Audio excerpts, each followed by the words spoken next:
So guys, yun, update lang tayo dito sa WE Glock 23 Airsoft Pistol. So okay na, napalitan na natin ng sear.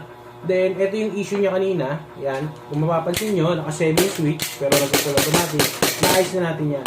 Napalitan na natin ng sear. So ngayon, tester lang natin siya, pakita ko sa inyo. Yan, naka-semi siya. Tignan natin. Then, lagyan naman sa full automatic. Baba natin ito. Pag-asin nyo.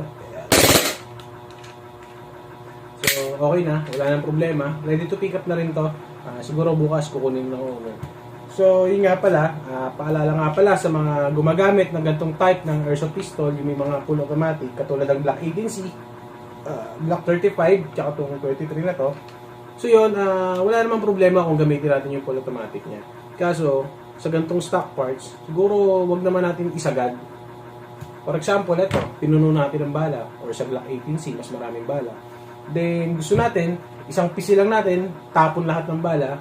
So yun, iwasan muna natin yung ganun. Kung gusto natin siguro na mas mapatibay pa siya, at magamit natin na sagad yung full automatic features niya, siguro masasuggest ko, mag-upgrade kayo ng parts. So, gumamit kayo ng steel sear, tsaka hammer, para masigurado natin na hindi siya mapupudpod katulad ng ganitong stock parts na to.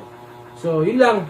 Kung naka-stock parts naman kayo, alayin lang sa paggamit. Tamang paggamit lang para mas tumagal yung buhay ng mga laruan natin. So, yun lang po. Maraming salamat.